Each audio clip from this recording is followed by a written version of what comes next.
আসসালামু আলাইকুম। এখন শুনবেন সংবাদ শিরোনাম। ফ্যাসিবাদের দোসরদের সাথে মিটিং করছে বিভ্রান্তকারীরা। যশোরের জনসভায় বললেন প্রধানমন্ত্রী তারেক রহমান। বিশৃঙ্খলাকারীদের বিরুদ্ধে সতর্ক থাকার আহ্বান। আগামী সপ্তাহ নাগাদ অর্ধেক কমবে লোডশেডিং, আশ্বাস বিদ্যুৎ মন্ত্রীর। জ্বালানি সংকট নিয়ে রাজনীতি করবে না বিরোধী দল, দেবে সুনির্দিষ্ট প্রস্তাবনা। নারী আসনে প্রার্থিতা পেতে মনিরা শারমিনের আপিল খারিজ।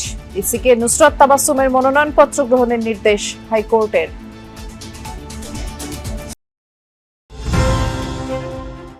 দেশ জুড়ে ঝড় বৃষ্টি, মেঘের ঘনঘটা। 4 জেলায় বজ্রপাতে নিহত 8। জামালপুরে গাছ পড়ে 2 সন্তান সহ মায়ের মৃত্যু। এতক্ষণ শুনছিলেন সংবাদ শিরোনাম। এখন শুনবেন বিস্তারিত। যশোরে আধুনিক চিকিৎসা সেবা নিশ্চিতে 500 শয্যার অত্যাধুনিক হাসপাতাল নির্মাণ কাজের ভিত্তিপ্রস্তর স্থাপন করেন প্রধানমন্ত্রী তারেক রহমান। এ সময় প্রধানমন্ত্রী বলেন, 1 লাখ স্বাস্থ্যকর্মী নিয়োগ দেবে সরকার, যার 80% নারী। দেশকে এগিয়ে নিতে সুস্থ জাতি গড়ে তুলতে হবে, আর সেই লক্ষ্যে সরকার কাজ করে যাচ্ছে বলেও জানান প্রধানমন্ত্রী। দ্রুততার সাথে স্বাস্থ্যসেবা পৌঁছে দিতে বর্তমান সরকার অঙ্গীকারাবদ্ধ বলেও জানান প্রধানমন্ত্রী তারেক রহমান। বলেন, যশোর মেডিকেল কলেজ হাসপাতালে আধুনিক চিকিৎসা সরঞ্জাম, বিশেষায়িত বিভাগ, দক্ষ চিকিৎসক নার্সের সমন্বয়ে মানসম্মত সেবা নিশ্চিত করা হবে। 500 শয্যার এই হাসপাতাল চালু হলে স্থানীয় জনগণের পাশাপাশি আশপাশের জেলার মানুষও উন্নত চিকিৎসা সুবিধা পাবে। বিশেষ করে জরুরি সেবা, মাতৃ ও শিশু স্বাস্থ্য সেবা এবং বিভিন্ন জটিল রোগের চিকিৎসায় এটি গুরুত্বপূর্ণ ভূমিকা রাখবে। পরে প্রধানমন্ত্রী যশোরের 250 বছরের প্রাচীন ইনস্টিটিউট পাবলিক লাইব্রেরি পরিদর্শন করেন। গণভোটের রায় ভিন্ন খাতে প্রবাহিত করে নিজেদের স্বার্থে একটি মহল বিশৃঙ্খলা সৃষ্টি করতে চায়, সে বিষয়ে জনগণকে সতর্ক থাকার আহ্বান জানিয়ে প্রধানমন্ত্রী তারেক রহমান বলেছেন, জনগণের ভাগ্য নিয়ে কেউ ছিনিমিনি খেললে মানুষ 5 আগস্টের মতো জবাব দেবে। যশোরের বিভিন্ন কর্মসূচিতে তিনি বলেছেন, কোনো টিকিট বিক্রি করতে নয়, বাস্তব কাজ করতে চায় সরকার। যশোর থেকে বিস্তারিত জানাচ্ছেন সহকর্মী সাইফুদ্দিন রবিন, ক্যামেরায় ছিলেন আরেক সহকর্মী আলামিন তালুকদার। যশোরের শার্শা উপজেলার উলসি খাল জিয়ার খাল নামেই পরিচিত। খাঁ খাঁ শুষ্ক মরুর মতো এখন। প্রায় 50 বছর আগে জিয়াউর রহমান যে খাল খনন করেছিলেন, সেটি পুনঃখনন শুরু করলেন তাঁরই সন্তান প্রধানমন্ত্রী তারেক রহমান। স্বনির্ভর বাংলাদেশ এবং অর্থনৈতিক মুক্তির পথ অনুসরণের নজির যেন পাশাপাশি দুটি নাম ফলকে। অপেক্ষায় থাকা সাধারণের সঙ্গে শুভেচ্ছা বিনিময় করতে করতে তারেক রহমান শুরু করেন খাল উলসি খনন। খালপাড়ের সুধী সমাবেশে প্রধানমন্ত্রী সরকারের সব প্রতিশ্রুতি অক্ষরে অক্ষরে পালনের আশ্বাস দেন। বলেন, বিএনপির রাজনীতি মানুষের ভাগ্যের পরিবর্তনের, তবে এবারও ষড়যন্ত্র হচ্ছে, তাই সতর্ক থাকতে হবে সকলকে। স্বাক্ষরিত জুলাই সনদের প্রতিটি লাইন পর্যায়ক্রমে বাস্তবায়নে নিজেদের অবস্থান পুনর্ব্যক্ত করেন সরকার প্রধান। বলেন, জুলাই সনদের অর্থ নিজেদের স্বার্থে ব্যবহার করে বিশৃঙ্খলা সৃষ্টি করতে চায় একটি পক্ষ। মধ্যপ্রাচ্য পরিস্থিতির কারণে অর্থনীতির উপর চাপ পড়ছে বলেও জানান তারেক রহমান। তবুও স্নাতক পর্যন্ত মেয়েদের বিনামূল্যে শিক্ষা, নারীদের জন্য এলপিজি কার্ড চালুর ঘোষণা দেন তিনি।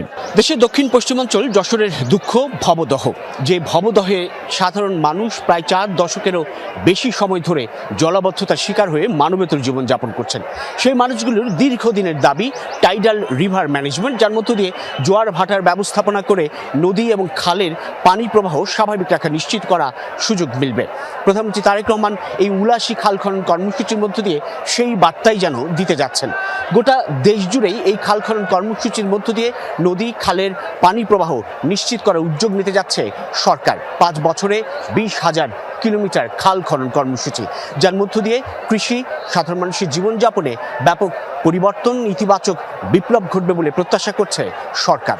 বিকেলে যশোর ঈদগাহ মাঠে বিএনপি আয়োজিত সমাবেশে যোগ দেন দলের চেয়ারম্যান তারেক রহমান। কেউ যাতে বিশৃঙ্খলা তৈরি করতে না পারে সে বিষয়ে জনগণকে সতর্ক থাকার আহ্বান জানিয়ে বলেন, কোনো টিকিট বিক্রি করে আসেনি তার সরকার। যশোরের 6টি সংসদীয় আসনের মাত্র একটিতে জয় পেয়েছিল বিএনপি, তবে নির্বাচনী প্রতিশ্রুতি অনুযায়ী উন্নয়ন কাজে তার প্রভাব পড়বে না বলেও জানান প্রধানমন্ত্রী। আগামী সপ্তাহেই লোডশেডিং অর্ধেক কমে যাবে, আশ্বাস দিয়েছেন বিদ্যুৎ ও জ্বালানি মন্ত্রী ইকবাল হাসান মাহমুদ। সিপিডি আয়োজিত এক অনুষ্ঠানে কথা বলেছেন তিনি।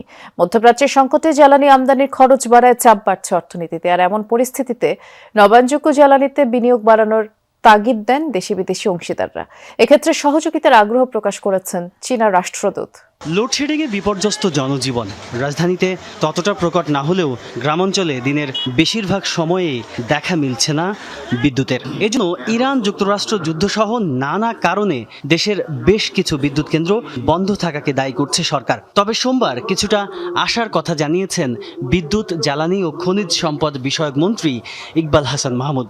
Centre for policy dialogue CPD আয়োজিত চতুর্থ বাংলাদেশ চায়না নবায়নযোগ্য জ্বালানি ফোরামের এই আয়োজনে মন্ত্রী জানান, বিদ্যুৎ সংকট কাটাতে আগামী 5 বছরে 10,000 মেগাওয়াট নতুন বিদ্যুৎ উৎপাদনের লক্ষ্য নির্ধারণ করা হয়েছে।